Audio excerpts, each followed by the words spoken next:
주님의 은혜와 평화가 말씀 앞에 나온 우리들과 함께 하시기를 바랍니다.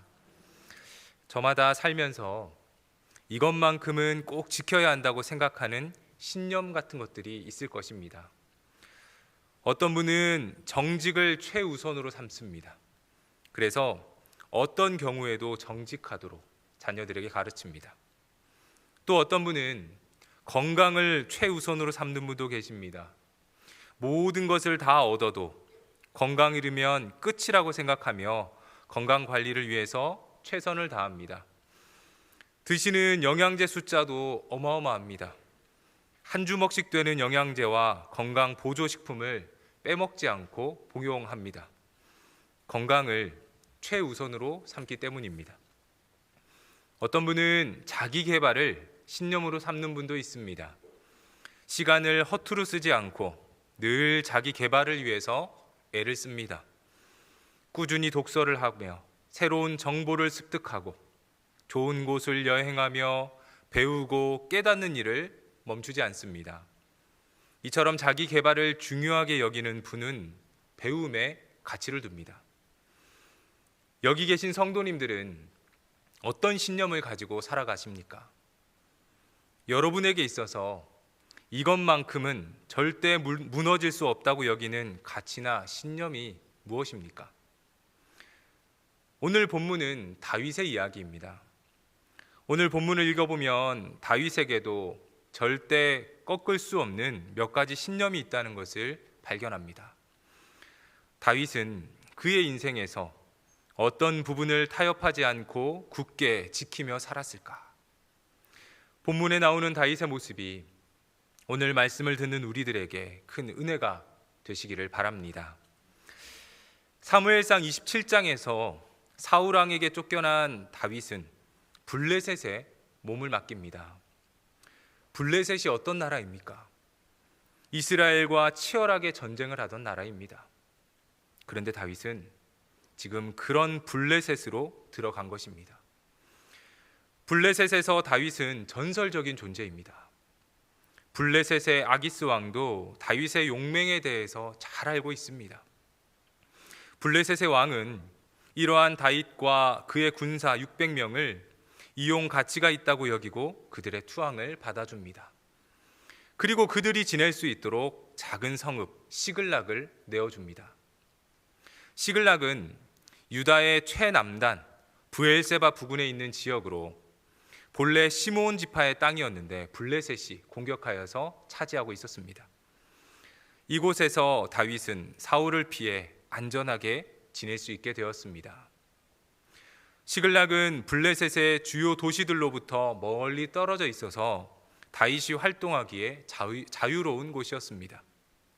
다윗은 이곳부터 애굽 국경에까지 사는 부족들을 전멸시키면서 그 땅을 차지했습니다. 그리고는 그 전쟁에서 얻은 전리품을 블레셋 왕 아기스에게 가져다 바쳤습니다. 블레셋 왕은 자신들이 방어하기도 까다로운 지역을 지금 다윗이 맡아주니 그것만 해도 좋았는데 다윗이 골칫거리였던 주변 부족들까지도 처리를 해주자 다윗을 절대적으로 신임합니다. 심지어 블레셋 왕은 다윗을 자신의 호위 대장으로 삼기도 했습니다. 그만큼 아기스 왕은 다윗을 신뢰했습니다. 그리고 29장에서 블레셋은 이제 이스라엘과 전쟁을 준비합니다.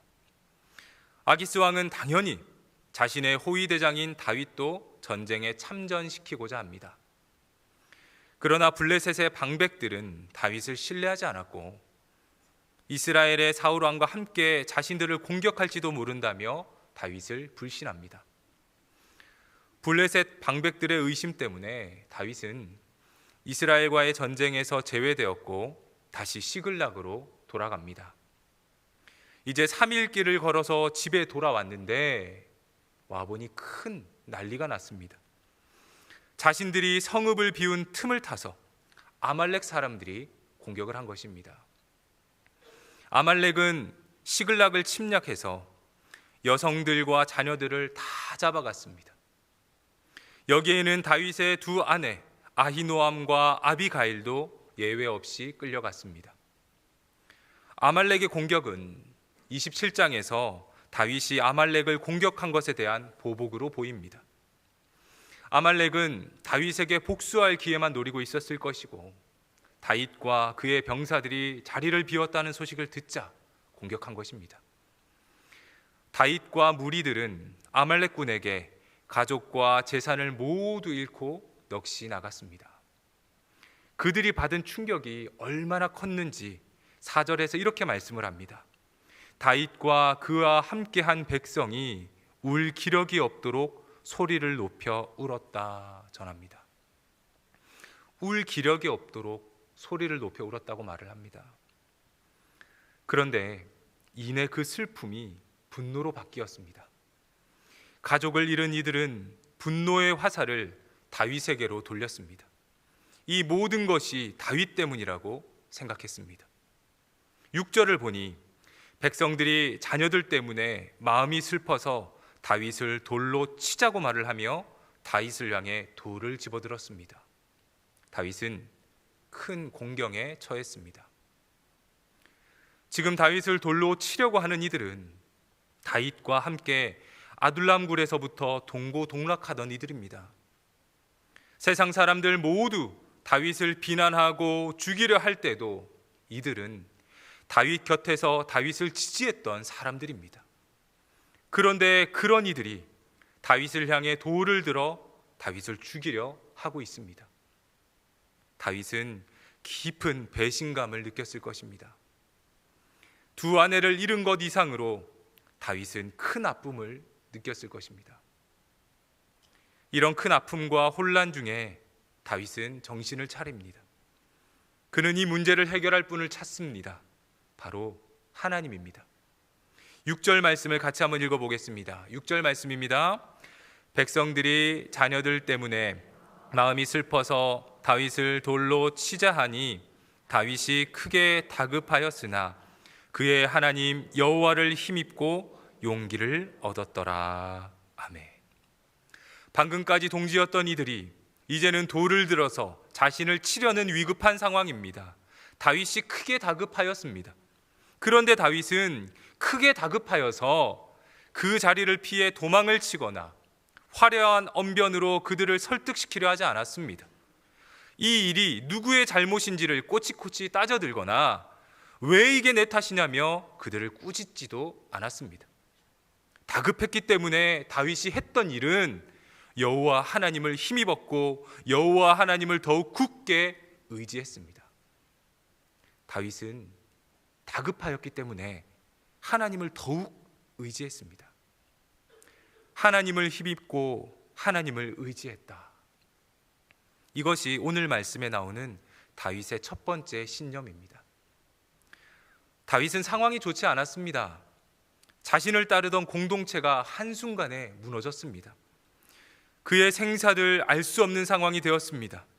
공동체뿐만 아니라 다윗의 두 아내도 생사를 알 수 없습니다. 가족과 동료의 생사가 오가는 절망적인 상황입니다. 그뿐 아니라 이 일로 인해서 믿었던 사람들에게 배신을 당했습니다. 다윗을 따르던 이들이 이제는 다윗을 죽이려 달라듭니다.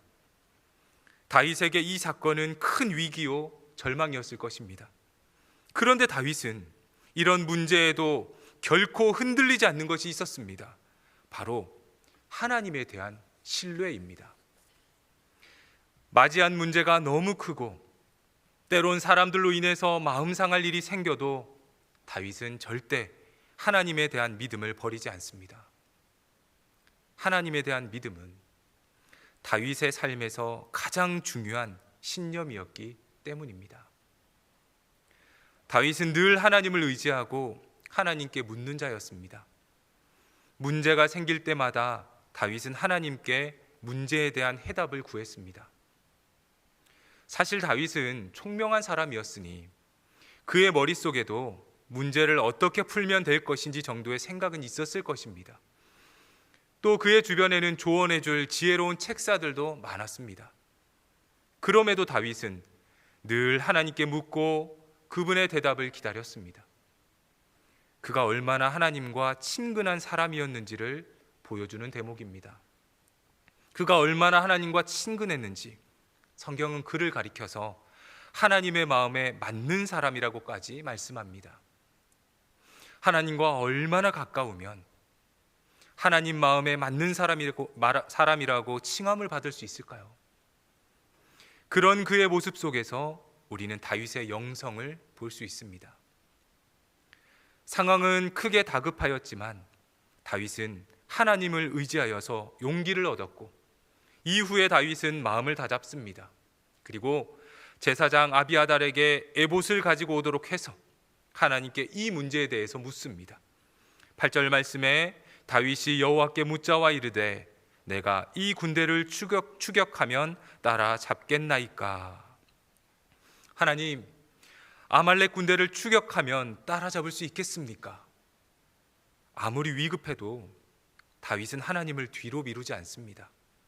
한시가 급한 순간에도 다윗은 하나님께 먼저 묻고 하나님의 응답을 기다립니다.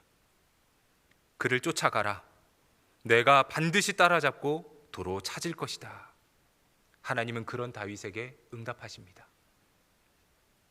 성도 여러분, 여러분은 하나님과 얼마나 친밀하십니까? 다윗은 하나님을 의지하며 하나님과 대화하는 것이 습관이 된 사람이었습니다. 하나님과의 친밀함, 이것이 다윗의 영성이요, 다윗의 인생에서 바뀌지 않는 그의 신념이었습니다. 우리는 매일 하나님과 얼마나 친밀한 관계를 이루며 살아가고 있을까요? 우리는 하나님과 얼마나 사랑과 신뢰의 관계를 맺고 지내고 있을까요? 혹시 삶의 문제 앞에서는 하나님을 신뢰하지 못한 채 두려워 떨고 있지는 않으십니까? 하나님을 신뢰하면 할수록 우리 마음의 요동함은 점점 줄어듭니다. 마치 아이가 부모를 신뢰할수록 마음의 안정감을 느끼듯이 우리도 하나님을 신뢰할수록 문제 속에서도 크게 흔들리지 않고 평안을 누릴 수 있게 됩니다. 성도 여러분, 우리는 다양한 삶의 신념을 가지고 살아갑니다. 그런데 그 중에서도 하나님을 신뢰하고 의지하는 것, 하나님이 우리를 가장 좋은 길로 인도하신다는 것, 바로 이 믿음의 확신이 우리 안에 있으시기를 바랍니다. 정직, 근면, 성실, 건강, 자기개발 등 이런 신념들도 좋지만 그 중에도 특별히 하나님에 대한 우리의 신앙이 변함이 없기를 바랍니다. 다윗처럼 하나님을 신뢰하고 의지하시며 흔들림 없는 믿음의 사람으로 살아가시기를 바랍니다. 다윗은 혼란한 중에도 하나님을 의지하며 용기를 얻었고 하나님이 주신 힘으로 이 위기를 극복합니다. 다윗은 아말렉을 추격하기 위해서 하나님께 물었고 하나님은 추격하면 되찾을 것이라고 응답하셨습니다. 하나님의 응답까지 받은 이 마당에 이젠 지체할 것이 없습니다. 가족의 생사를 알지 못하는 다윗과 부하들 마음 얼마나 애가 탔겠습니까? 다윗과 부하 600명은 있는 힘을 다해서 이제 추격을 합니다. 600명의 군사를 데리고 가는 중에 200명의 군사는 중간에서 낙오하고 맙니다. 아말렉과 이제 치열한 전쟁을 앞둔 상황에서 군사 한 명이 아쉽습니다. 어떻게든 지친 200명도 끌고 갈 법도 한데 다윗은 그렇지 않습니다. 지친 이들은 쉬도록 남겨두고 나머지 400명만 이끌고 속도를 내어 아말렉을 추격합니다. 그러던 중에 그들은 들에 쓰러진 사람을 발견합니다. 그 사람은 밤낮 3일 동안 아무 음식을 먹지 못했습니다. 다윗은 그에게 떡과 물을 주어서 먹게 하고 무화과 뭉치 하나와 건포도 뭉치 2송이를 주어서 기력을 회복하도록 돕습니다. 그리고 다윗은 기력을 회복한 그에게 묻습니다. 너는 누구에게 속했고 어디에서 왔느냐? 그 사람이 대답합니다. 나는 애굽 소년으로 아말렉 사람에게 잡혀가 노예로 살았습니다. 그러던 중에 3일 전에 병이 들었는데 주인이 병든 나를 버렸습니다. 그러면서 이 소년은 아말렉군이 유다 지역과 시글락을 침략해서 불살랐다고 실토합니다. 다윗은 그에게 아말렉이 있는 곳으로 인도해 줄 것을 부탁을 했고, 그 소년은 자신의 생명을 살려줄 것과 아말렉 주인에게 자신을 넘기지 않을 조건으로 다윗에게 부탁을 들어줍니다. 다윗은 그 소년의 인도를 따라서 아말렉 진영에 손쉽게 도착할 수가 있었습니다. 아말렉군의 상황을 살펴보니 이들은 블레셋과 유다 지역을 약탈하여 많은 전리품을 얻은 것에 기뻐하면서 큰 잔치를 벌이고 있었습니다. 다윗은 방심하고 있던 아말렉을 새벽부터 다음날 저녁까지 공격을 했고, 아말렉에게 빼앗긴 모든 것을 도로 찾는 큰 승리를 거두었습니다. 저는 오늘 말씀을 읽으면서 우리가 하나님을 믿고 신앙을 가진다는 것이 어떤 의미인지를 다시 한 번 더 생각해 보았습니다. 본문에서 다윗은 이해되지 않는 행동을 합니다. 그것은 아말렉을 추격 중에 쓰러진 애굽 소년을 치료해주고 회복해주는 그의 모습이 바로 그것입니다. 지금 다윗의 상황 어떤 상황입니까? 다윗 무리의 아내와 자녀들이 아말렉에게 잡혀가 있는 상황입니다. 아말렉은 포악하고 야비하기로 정평이 난 사람들입니다. 그런 사람들에게 지금 가족들이 붙잡혀 갔다고 생각해 보십시오. 누구라도 물불 가리지 않고 가족을 되찾기 위해서 수단과 방법 가리지 않을 것입니다. 지금 다윗은 가족의 생사가 어떻게 됐는지 모르는 불안한 상황 중에 길에 쓰러진 사람 발견한 것입니다. 만일 여러분이 다윗이나 혹은 다윗의 부하였다면 어떤 선택하셨겠습니까? 아마 대부분 고민하지 않고 추격에 집중했을 것입니다. 특히 다윗의 경우에는 더욱 추격이 중요합니다. 가족을 잃은 자신의 부하들이 분노로 인해서 지금 다윗을 돌로 치려고까지 했습니다. 그렇기에 다윗은 이 위기를 잘 넘겨야 했고, 그들을 진정시키려면 어떻게든 빨리 빼앗긴 가족들을 되찾아야 했습니다. 그런데 지금 다윗의 선택은 무엇입니까? 추격을 멈추고 쓰러진 사람을 살립니다. 먹을 것을 먹이고 기력을 회복할 때까지 기다려줍니다. 그 시간 적지 않았을 것입니다. 한시가 급한 상황인데 다윗은 쓰러진 사람이 회복할 때까지 기다려줍니다. 그리고 다윗의 부하들도 그런 다윗의 결정에 반발하지 않습니다. 아말렉의 습격때 다윗을 돌로 치려던 모습과는 대조적으로 다윗의 선택에 반감을 가지지 않습니다. 도대체 이들 왜 이런 걸까요? 가족 구하는 일 우선이지 않습니까? 그런데 왜 이들은 지금 마치 급한 일이 없는 사람들처럼 그렇게 행동하는 것일까요? 왜냐하면 이들은 하나님을 믿는 사람들이기 때문에 그렇습니다. 하나님의 말씀을 따르는 사람들이기 때문입니다. 들에 쓰러진 사람은 아말렉이 애굽에서 붙잡아온 소년이었습니다. 이 어린 소년은 아말렉의 노예로 살았습니다. 아말렉이 이리저리 다니면서 노력하고 약탈하는 동안 이 소년 병들었습니다. 그러자 아말렉 주인이 한 행동 무엇입니까? 그를 버리는 것입니다. 이제 병들어서 쓸모 없어졌으니 버렸습니다. 이것이 우상 숭배자들의 모습입니다. 우상 숭배자들은 생명에는 관심이 없습니다. 그저 사람을 쓸모로 봅니다. 그래서 사람이 쓸모가 없으면 버리거나 죽입니다. 또 다른 사람을 잡아다가 노예로 삼으면 되기 때문입니다. 이처럼 우상 숭배자는 사람을 수단화합니다. 자신이 원하는 목적을 위해서 사람을 수단으로 삼습니다. 우리는 성경 곳곳에서 이러한 우상 숭배자들의 모습을 볼 수 있습니다. 우상 숭배자의 대표적인 모습이 바로 인신 제사를 드리는 것입니다. 열왕기하 3장에 모압이 이스라엘, 유다, 에돔 연합군과 전쟁하는 내용이 나옵니다. 모압 왕은 전세가 불리해지자 자기를 대신해서 왕이 될 장자를 죽여서 그를 성 위에서 번제로 드립니다. 우상 숭배자는 전쟁의 승리를 위해서라면 자기 아들도 죽여 불태운다는 것을 볼 수 있습니다. 그뿐 아닙니다.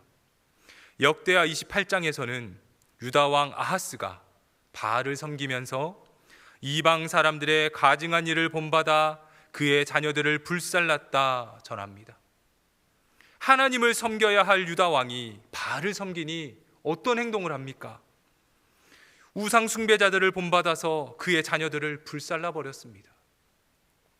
이처럼 우상 숭배자는 자신의 이익을 위해서 사람을 수단화합니다. 자기 목적을 위해서라면 사람의 생명조차 우습게 여기며 함부로 다룹니다. 사람을 사람으로 보지 않고 자기 목적을 이루는 수단으로 봅니다. 우상 숭배자들에게 사람은 기계 부품처럼 하나의 소모품에 불과하지 않습니다. 그런데 오늘 다윗은 그렇지 않습니다. 자신의 상황이 급하고 위중해도 다윗은 쓰러져 죽어가는 사람을 그냥 지나치지 않습니다. 왜냐하면 그는 하나님을 믿는 신앙을 가졌기 때문입니다. 모든 생명은 하나님의 것입니다. 이것이 성경의 가르침입니다. 하나님은 생명을 사랑하시고 생명을 살리기 위해서 독생자까지 이 세상에 보내셨습니다. 성경 말씀을 읽으면 하나님이 생명을 얼마나 소중하게 생각하시는지를 보게 됩니다. 가난하고 보잘것없어 보이는 생명이라도 하나님은 형편이 좀 나은 주변 사람들이 그의 생명을 지켜주라고 말씀하십니다. 가난한 자들을 위해서 추순날 곡식을 남겨두어야 하고 전당 잡은 옷은 저녁이 되면 꼭 돌려주어야 합니다. 가난한 이들을 위해서 공동체는 3년마다 11조를 거두어 그들의 생명을 지켜주어야 합니다. 이것이 바로 우리 하나님의 법입니다.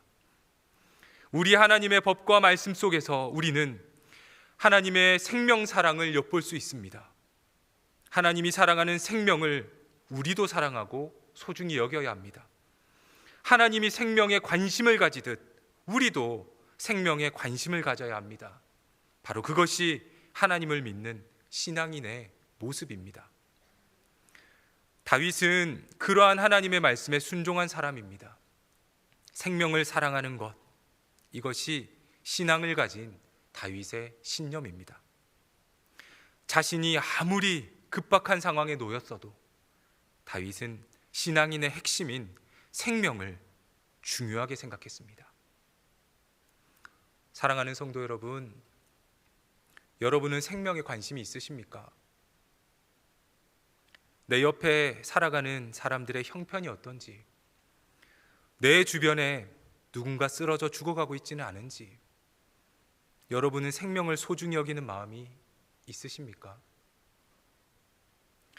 하나님은 죄로 죽을 수밖에 없는 우리 생명을 살리려고 자기 하나뿐인 아들을 십자가에 내어주셨습니다. 우리 생명을 살리기 위해서 말입니다. 하나님은 자기 아들을 내어주기까지 우리 생명 살리기를 원하셨습니다.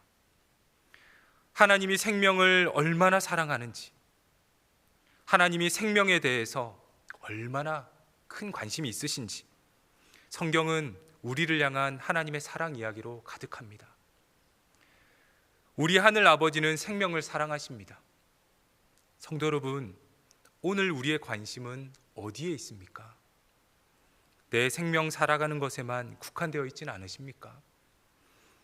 옆에 쓰러진 사람이 있더라도 당장 내 문제가 시급하고 옆에 사람을 챙길 여유가 없다며 그를 외면하고 있지는 않으십니까? 우리는 이제 행복 모임을 시작합니다. 행복 모임, 생명을 살리는 모임입니다. 하나님이 사랑하시는 생명을 구하고 그들을 하나님께로 인도하는 모임입니다. 다윗이 죽게 된 애굽 소년에게 떡과 물을 먹이는 것처럼 우리도 죽어가는 영혼에게 영생의 떡과 물인 예수 그리스도를 전하여 누군가를 살려낼 수 있습니다. 물론 다윗과 부하들처럼 어서 빨리 추격해야 하는 것처럼 우리의 삶은 바쁘고 시간적 여유도 없습니다. 그러나 그 와중에도 우리의 본분을 놓칠 수 없습니다. 바로 생명 살리는 일 말입니다. 다윗은 살려준 애굽 소년을 통해서 큰 도움 받았고 자신의 가족 되찾을 수 있었습니다. 누군가를 살리는 일이 아무것도 아닌 것처럼 보이더라도 그를 통해서 하나님은 하나님의 일을 이루어 가십니다. 우리가 복음 전한 베스트가 또 누군가를 살리는 사람이 될 수도 있고 하나님 나라를 세우는 일에 큰 일꾼으로 쓰임받을 수도 있습니다. 그렇게 우리는 복음 전하여 생명을 살리는 일을 멈춰서는 안 됩니다. 주님이 부르시는 그날까지 신앙인은 생명 살리는 일을 계속해야 합니다. 왜냐하면 우리 하나님이 생명 살리는 일에 관심 있으시기 때문에 그렇습니다. 성도 여러분, 어떤 상황에서도 생명 사랑하기를 포기하지 마십시다. 하나님이 사랑하는 생명을 구하고 살리는 그리스도인으로 살아가시길 바랍니다. 생명을 살리고자 때로는 자기 일을 중단하더라도 하나님이 우리의 일을 선하게 인도하여 주실 것입니다. 이러한 하나님의 은혜가 생명을 사랑하는 우리 모두에게 임하시기를 간절히 축복합니다. 기도하겠습니다. 사랑하는 하나님 아버지, 오늘 말씀을 통해 하나님만 신뢰하였던 다윗을 보았습니다. 우리의 신념도 다윗처럼 하나님만 의지할 수 있기를 기도합니다. 어떤 상황에서도 하나님을 향한 신뢰와 믿음 잃지 않는 다윗을 보며 우리도 하나님을 잃어버리는 어리석은 자가 되지 않게 하옵소서. 우리를 가장 좋은 길로 인도하시는 하나님을 신뢰하며 주님의 말씀에 귀 기울이고 순종하는 자로 살아가게 하옵소서. 주님의 관심사가 우리의 관심사가 되기를 기도합니다. 주님이 기뻐하시는 일에 우리의 마음을 쏟기를 원합니다. 생명을 사랑하시는 하나님의 마음을 알고 우리도 생명을 사랑하고 살리는 자들이 되게 하옵소서. 그리하여 우리도 다윗과 같이 하나님의 마음에 맞는 사람이라 칭찬받는 자들로 세움받게 하옵소서. 우리를 구원하신 예수 그리스도 이름으로 기도합니다. 아멘.